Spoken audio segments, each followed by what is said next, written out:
Bien amigos, seguimos transitando la mañana aquí en la 98.5, estamos en Adeón FM, Radio Comunitaria con la perspectiva de los trabajadores. Y bueno, y hoy, como lo habíamos anunciado previamente, tenemos la visita telefónica del senador Mario Vergara, ex ministro de Economía, ex presidente del Banco Central, alguien que de economía le podemos preguntar sin ningún problema para que nos ilustre y nos ponga un poco en sintonía. ¿Por qué? Porque hemos visto varios en varios lugares en la prensa donde ha participado Mario Vergara y nos ha generado un montón de preguntas o planteos. ¿Cómo le va, Vergara? ¿Cómo anda? ¿Cómo lo trata la capital? Bueno, muy bien. Estamos ya activos después de alguna semana de descanso, pero con el alerta permanente que ha tenido toda esta situación de la pandemia, del impacto social que tiene la pandemia, además del tema sanitario. Pero muy bien, y es un gusto estar nuevamente con ustedes, sin duda. Mario, una de las preguntas fundamentales que creo que le deben hacer en todos lados y que nosotros teníamos visto hacerle apenas tuviéramos contacto con ustedes es ¿ha afectado tanto la pandemia a la economía? ¿La economía la están afectando las decisiones del gobierno o realmente es una cuestión mundial y tenemos que bancarnos este proceso? Bueno, sin dudas es una cuestión mundial, porque uno ve que en todos los países a nivel global hay una caída muy importante de la actividad económica. En Uruguay no ha sido ajeno a eso. La caída de la actividad económica del año 2020 se estima que va a estar en el orden del 6%, o sea, es una caída del producto muy significativa, bastante mayor que la que el gobierno venía planteando durante toda la discusión del presupuesto, por ejemplo. 3,5 decían. 3,5 y va a ser casi 6 seguramente. O sea, es una diferencia importante. Y también el rebote de este año, del 2021, que el gobierno era muy optimista, ya lo decíamos en aquel momento, hablaba de 4,3% de aumento del producto, nadie planteaba eso, ahora el gobierno habla de 3,5%, tampoco los analistas acompañan esa visión, la consideran optimista, nadie plantea que este año el rebote de crecimiento supere el 3%. O sea, evidentemente la pandemia ha tenido un impacto muy fuerte sobre la actividad económica. Eso significa un impacto muy fuerte en el nivel de empleo, en los puestos de trabajo. En el año 2020 ahora se estima que se han perdido 60.000 puestos de trabajo. Recuérdese que en la campaña electoral y todo este año se discutió mucho y se planteó como una cuestión importante, relevante, la pérdida de 50.000 puestos de trabajo durante los últimos 5 años, o sea, en la administración anterior, ¿verdad? Bueno, acá, principalmente por efecto de la pandemia, se perdieron 60.000 puestos de trabajo en solo un año, y a su vez han cerrado aproximadamente 10.000 pequeñas microempresas, medianas empresas. O sea, el impacto realmente para los trabajadores, para los pequeños comerciantes, uno ve que cierran comercios todos los días, ¿verdad? Ha sido muy fuerte en el correr del año, y el impacto también en el terreno social, en donde evidentemente por causa de la baja del empleo y de la falta de actividad, bueno, mucha gente que hacía la diaria, que trabajaba por cuenta propia, bueno, en la informalidad, y bueno, no está teniendo, y eso está impactando en los niveles de pobreza. Todavía no están las cifras de pobreza del año 2020, pero creo que las estimaciones ya indican que hay decenas de miles de uruguayos y uruguayas que lamentablemente han vuelto a caer en situación de pobreza. O sea que el impacto de la pandemia ha sido fuerte, y la actitud del gobierno no ha ayudado en esa actividad, por dos razones. Primero, porque en esa lógica de su única estrategia, que es el ajuste, el recorte, ha llevado a una reducción de salarios, a una reducción de pasividades, a una reducción del gasto público, todas cosas que deprimen el mercado interno y profundizan los problemas de los que estábamos hablando. Y por otro lado, en una reacción que para nada fue contundente, y digo esto porque esa es la palabra que usa la ministra, para nada fue contundente de respuesta, de medidas para el combate a estos impactos económicos y sociales de la pandemia. El Uruguay es de los países en el mundo, que menos recursos ha volcado a el combate a la pandemia. Ha sido un 1,3% del Producto Interno Bruto, unos 700 millones de dólares, que en el comparativo internacional es muy bajo, para la ayuda social, para el soporte económico. Y ahí tenemos otra diferencia muy fuerte con las autoridades, con el gobierno, con las autoridades económicas, porque la ciencia económica aprendió de las crisis, y hablo desde la crisis del 29, y hablo de todas las que se sucedieron, incluida la del 2008-2009, la crisis global, y lo que aprendió la ciencia económica es que en momentos de crisis hay que volcar recursos, hay que dar combustible para que la situación no se deteriore más, para que no se caiga más empleo, para que no se destruya capacidad productiva en ese momento. Bueno, es algo que recomienda hasta el Fondo Monetario Internacional estaba recomendando eso. Así es, y es lo que están haciendo casi todos los países del mundo, y recomendado por el Fondo Monetario y los organismos multilaterales, de que este es momento de gastar. Pero no por gastar, es porque lo que no gastemos ahora nos va a salir más caro después, porque no gastar va a significar que se destruya más capacidad productiva, que se pierdan más empleos, que más gente pase a la informalidad, que más gente pase a la pobreza, y después todo eso es mucho más difícil y costoso, incluso desde el punto de vista fiscal y financiero. Por lo tanto, el gobierno va a contramano del mundo. El gobierno aplaude su ahorro. La ministra hace una presentación en donde lo que elogia es el hecho de que el Uruguay ahorró en el medio de la pandemia cuando no es el momento de ahorrar. Claro. Y por eso mismo es que nosotros durante todo el año insistimos que más allá del tema sanitario, en donde durante mucho tiempo el gobierno actuó razonablemente, hubo resultados buenos, después la pandemia recrudeció, el gobierno creo que reaccionó de manera un poco tardía. Ahora tenemos la buena noticia de que están finalmente por llegar las vacunas, pero bueno, vamos a empezar a vacunar 2 meses después que toda la región, ¿verdad? Claro. Pero bueno, eso no deja de ser una noticia que va en la dirección de contribuir a resolver el tema sanitario, si bien va a llevar tiempo. Además, aprovecho un paréntesis para decir que todos y todas tenemos que vacunarnos, ¿no? O sea, pensando en uno mismo y pensando en los demás, la sociedad uruguaya, que tiene una buena cultura de vacunación, tiene que responder de manera positiva justamente también a este proceso de vacunación. Cierro ese paréntesis sanitario y vuelvo al económico. Aún cuando se empiece a vacunar ahora, los impactos económicos y sociales van a perdurar durante tiempo. Entonces decía, desde el año pasado, nosotros venimos reclamando más medidas en el terreno de la ayuda económica y la ayuda social. Hoy hemos escuchado, en los últimos días hemos escuchado a actores de la coalición de gobierno pidiendo, no sé si una renta básica transitoria, pero algo bastante similar, o por lo menos apoyos monetarios, financieros a los que menos tienen. Exacto. Cuando el Frente Amplio hacía esos planteos se decía, uy, ¿de dónde va a salir la plata? Son propuestas irresponsables. Ahora resulta que está el Partido Colorado haciendo planteos similares, el Partido Independiente haciendo planteos no similares en magnitud ni en la cantidad que nosotros planteamos, pero en esa dirección.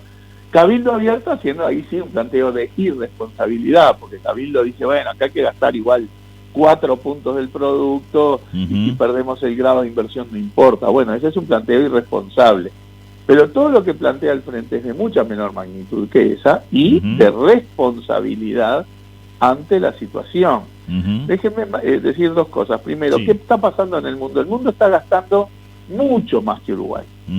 Mucho más que Uruguay. Decíamos que el aumento del déficit, o sea, lo que se gastó por la pandemia en Uruguay en 2020, fue el 1,3% del producto, mientras que en el mundo el aumento de los déficits fiscales fue de 8 puntos. Nadie plantea que en Uruguay haya que gastar 8 puntos del producto, ni 4. ¿Por qué? Porque el Uruguay y el Estado uruguayo tiene fortalezas, fortalezas que se potenciaron en los gobiernos anteriores, como en el sistema de salud, en las políticas sociales, en el plan Ceibales, la conectividad, etcétera, etcétera. Pero sí hay que gastar más de lo que se gastó por las razones que daba anteriormente. Entonces, el Frente, justamente, ahora estamos viendo, hace 2 meses la coalición votó un presupuesto totalmente en la dirección contraria. Un presupuesto de ajuste, de ahorro, diciendo que había que cuidar el grado de inversión, cosa que estamos de acuerdo.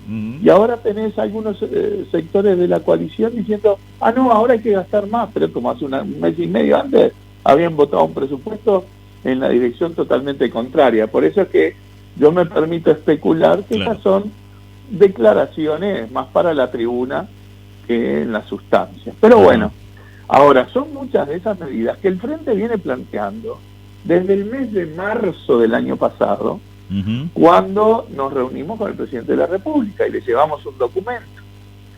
Y hablaba de medidas, incluidas muchas estas que estamos diciendo. Entonces, ¿qué hizo el Frente estos días? En el día de ayer hubo una reunión de las dos bancadas, la de senadores y diputados, 55 legisladores frente amplistas en el Frente Amplio, hablando sí de la estrategia parlamentaria que vamos a tener este año, pero también reafirmando las medidas que nosotros planteamos en esta coyuntura económica y social.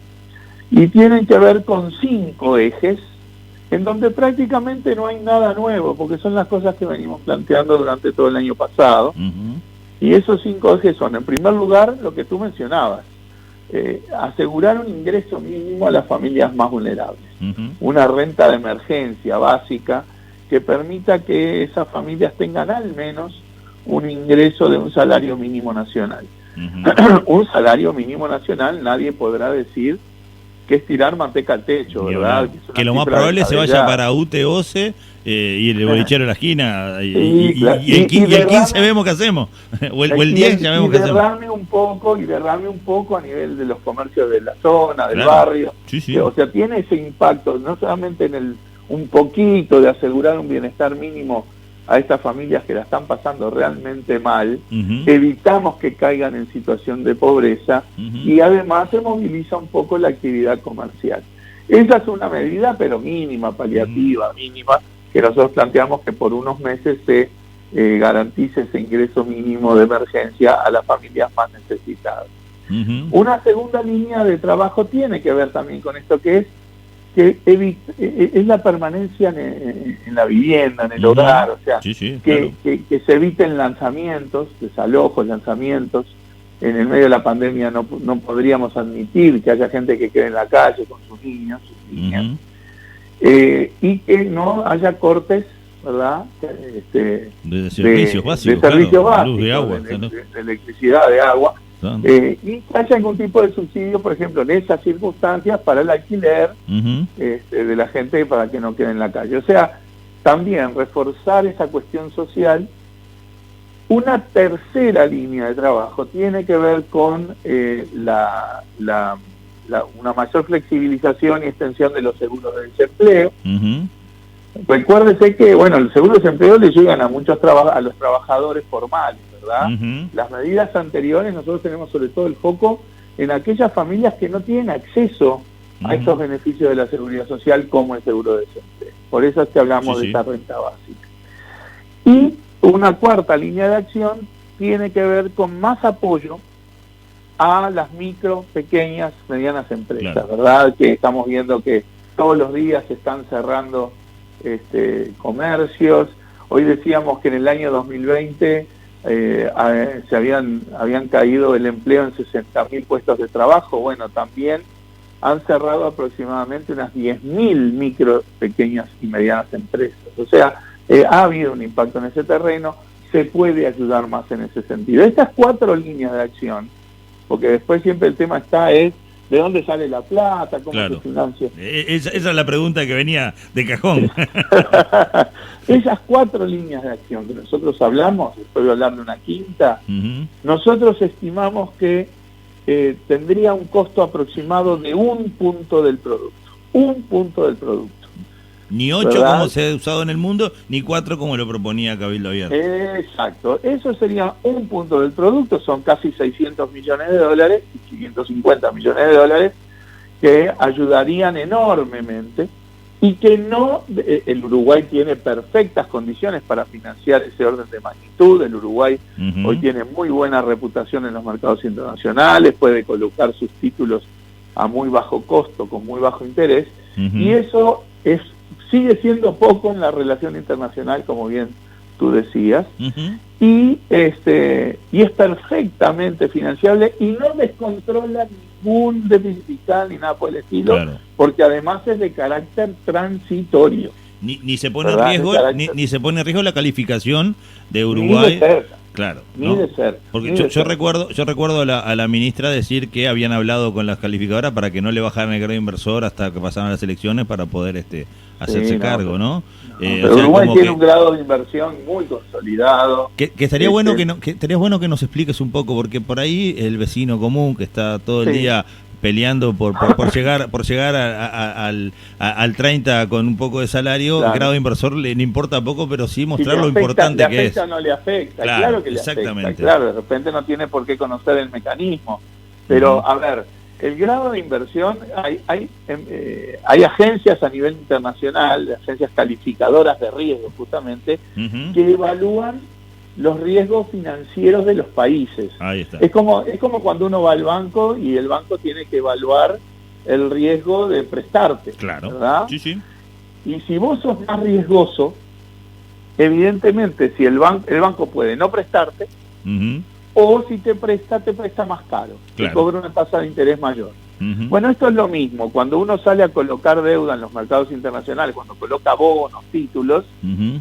quienes van a invertir, quienes van a comprar tus bonos, miran un sello, el Ujú. sello que dan estas agencias que dicen, a ver, este país, ¿se le puede prestar sí o no? ¿Es más o menos riesgoso? Por lo tanto, ¿a qué tasa de interés le presto? Claro. Por ejemplo, Argentina, lamentablemente, es un país que prácticamente no obtiene financiamiento en los mercados internacionales. Dicho de otra manera, nadie le presta Claro. en los mercados de bonos. Ujú. Por eso es que siempre tiene que terminar recurriendo al Fondo Monetario.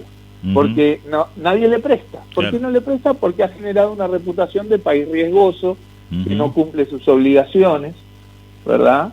Ujú. Bueno, Uruguay ha ido en la dirección contraria, ha ido en el sentido de generar una reputación de un país de bajo riesgo, Ujú. que aún en circunstancias difíciles siempre ha cumplido con sus obligaciones, con sus deudas, ha honrado sus deudas. Entonces, ese sello de calificación del riesgo es importante para que te presten cuando necesitas y te presten barato, Claro. a tasas de interés más bajas, lo cual implica un costo del Estado uruguayo menor. A partir de hay una raya, una línea, un umbral que dice, bueno, de acá para arriba estos países se dice que tienen grado de inversión. Claro. O sea que están como en un escalón superior en cuanto a, bueno, son países serios Ujú. que cumplen sus obligaciones. Entonces a los países con grado de inversión acceden al financiamiento en los mercados mundiales con facilidad. Uruguay Ujú. va al mercado y coloca en el día la plata que necesita, los Ujú. títulos que necesita colocar. Hemos escuchado que se lanzan los bonos y en el mismo día se resuelve En todo. el mismo Es día más, está resuelto. quedan inversores pidiendo invertir. Exacto. O sea. Y además eso hace que se te preste a bajas tasas de interés. Hoy Ujú. el Uruguay consigue el financiamiento barato Ujú.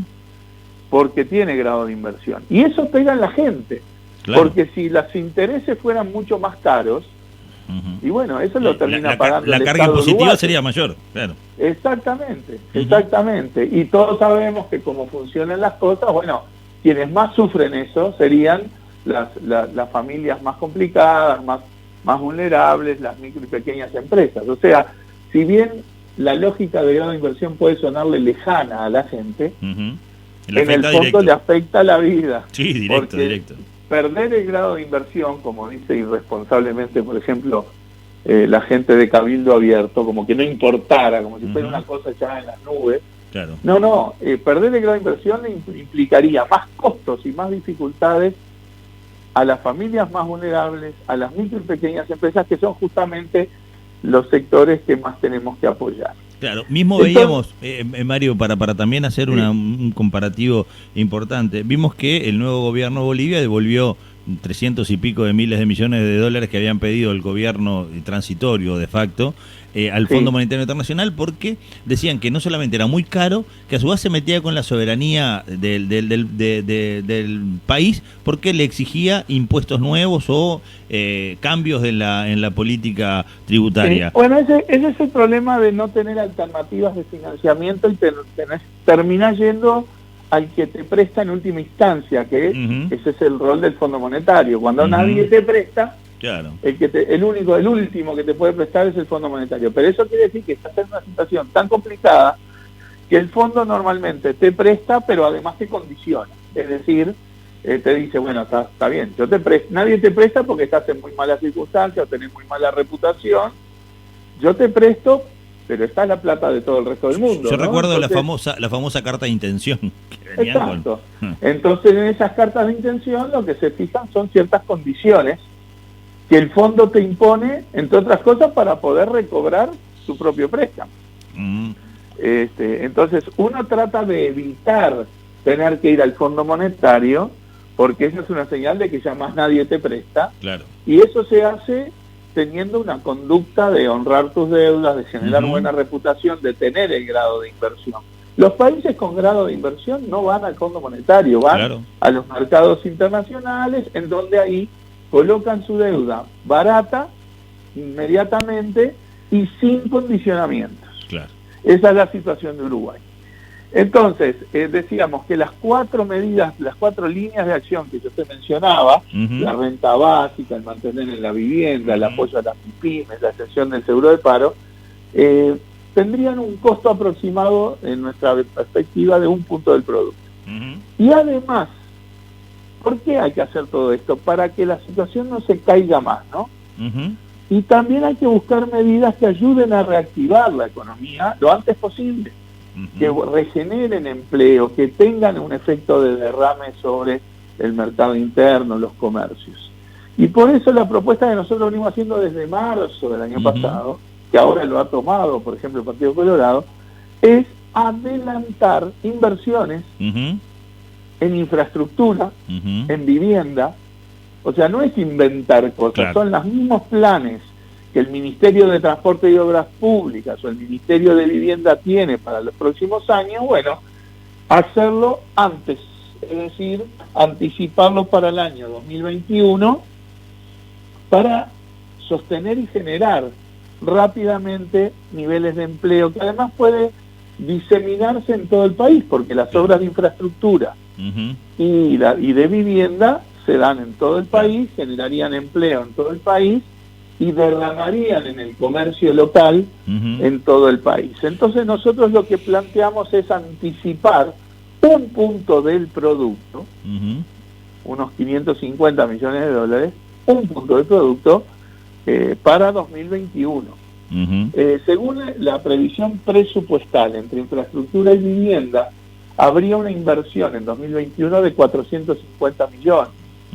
Al anticipar 1 punto, estaríamos llegando a 1.000 millones de inversiones en infraestructura y vivienda, que genera decenas de miles de empleos inmediatos en el momento que más se necesita, que es ahora. Claro. Esta es otra medida que tiene un costo de 1 punto del producto, pero que es transitorio, porque es anticipar lo que igual estaba planteado gastar antes. Y además hay beneficios de todo esto, como decía hoy, que va a haber menos gente en los seguros de paro, va a haber más gente aportando a la seguridad social, va a haber más actividad económica y comercial, va a haber entonces más cobro de impuestos. O sea, hay un beneficio, no solamente hay que ver el costo bruto, el costo neto es menor porque están todos esos beneficios, que hacen que que el Estado no solamente no tenga que gastar más, sino recibir. Claro, y lo que recupera, claro, porque lo que recupera el Estado con ese dinero circulando, ¿no? Exacto. En momentos en que hay que activar la economía para evitar más mayores.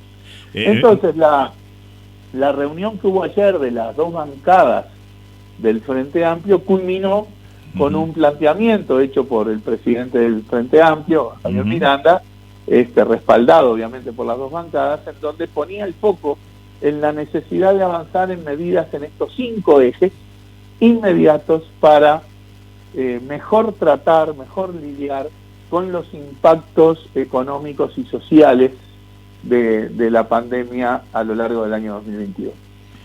Mario, ¿cuánto afecta en las tarifas la recaudación? O sea, ¿cuánto afecta o cuánto fortalece la recaudación este aumento de tarifas? ¿Por qué? Porque son de esas cuestiones que se escuchó durante el gobierno del Frente Amplio de que no recaudar a través de las empresas públicas para solventar otros déficits, otras cosas, a través de los combustibles, en fin, se escuchó mucho y no cambió, o sea, es más. No, acá, a ver, la política en materia de tarifas, en los 15 años de gobierno del Frente Amplio, las tarifas en términos reales, ya una vez ajustado por la inflación, cayeron. O sea, las tarifas durante los 15 años del Frente Amplio subieron menos que la inflación y mucho menos que los salarios. Esta última ajuste es la primera vez que suben un poquito por encima de la inflación y por encima de los salarios, porque los salarios están cayendo también en términos reales. Claro. Los salarios, las pasividades, o sea, los ingresos de la gente. Nosotros, digamos, en realidad es lógico que hay que ajustar tarifas todos los años por el aumento de los costos. Y hay siempre un tramo que decir, bueno, el accionista, digamos, de las empresas públicas es el Estado. El Estado tiene derecho a hacerse de una parte de esos ingresos para otras políticas, ¿no? Para políticas sociales, etc. O sea, yo creo que ahí no ha habido un cambio sustancial en cuanto a la lógica, pero nosotros nos posicionamos un poco como decís vos, desde el punto de vista político. Nosotros escuchamos a la calle Pou haciendo un discurso y a la coalición haciendo discurso diciendo que cada vez que había un ajuste de tarifas era un tarifazo, aunque se subía por abajo en la inflación, que eran innecesarios y que no solamente no había que subir tarifas, sino que había margen para bajar tarifas. Esos fueron sus planteos de campaña. Y ahí es donde nosotros ponemos el foco. Ponemos el foco en que ahí se estaba diciendo algo que ahora no se está haciendo. Hay un incumplimiento de las promesas de campaña de no ajustar o incluso de bajar tarifas públicas. O sea que es un foco en lo político. Es decir, claramente en la campaña dijeron que iban a hacer algo y definitivamente no lo están haciendo o están haciendo lo contrario. Claro, yo no pido que la subsidien ni nada que se parezca, sino que cuánto afecta ese punto de aumento por encima de la inflación, que las hizo más caras que en los últimos 15 años, ¿realmente genera una recaudación que diga, no, es necesario para resolver otras políticas? ¿O los números a nivel macro no afectan, solo te afecta a vos cuando pasás por el surtidor o cuando llega el recibo? Lo que pasa es que estamos en un año muy particular, ¿no? Claro. Estamos en un año muy particular en donde la recaudación en general se cae, porque si hay menos actividad económica y hay empresas que cierran, etcétera, la recaudación del Estado cae. Entonces, bueno, uno puede entender que haya... Pero estamos hablando igual en el conjunto de la recaudación del Estado de un monto pequeño. Claro. ¿No? De un monto pequeño. Alguien me ponía un mensaje acá que la verdad que me parece interesante compartirlo, y dice, en esto de inventar obras, que no vayan a hacer un puente sin ruta o sin destino. No, ni hablar. Mira, toda esta lógica que yo te decía de que la economía aprendió de que en las crisis hay que gastar, eso se aprendió mucho en la crisis del 29, en la crisis del 30, en donde aparece esa lógica conocida como el keynesianismo, o sea, siguiendo a un economista inglés, John Maynard Keynes, que te acordás que lo mencionó el presidente, que la ministra le había hablado de Keynes. Bueno, habla de Keynes, pero no hace nada lo que Keynes. Bastante progresista Keynes con respecto a las políticas, ¿no? Claro, no era un tipo neoliberal ni hay que hablar. pero me acuerdo que al principio del gobierno la calle Pou y Arbeleche mencionaban a Keynes, pero no hacían nada con respecto a lo que, o sea, lo que están haciendo no es para nada keynesiano. Keynes decía en la crisis del 29 de que había que volcar muchos recursos a la sociedad en el medio de la crisis para sostener la demanda, e incluso se llegaba a la caricatura de decir, bueno, si hay que pagarle a la gente para que haga un pozo y lo tape, ¿verdad? Como diciendo, tiene que hacer lo que tenga que hacer. Claro. Acá nadie está planteando eso. Claro. O sea, que decías de obras inventadas, ¿no? Sí. O de obras raras. No, acá estamos diciendo, hay un plan de obras del Ministerio de Transporte y Obras Públicas, del Ministerio de Vivienda. Bueno, esas mismas obras se pueden adelantar. No estamos hablando de inventar cosas innecesarias para dar trabajo a la gente. No.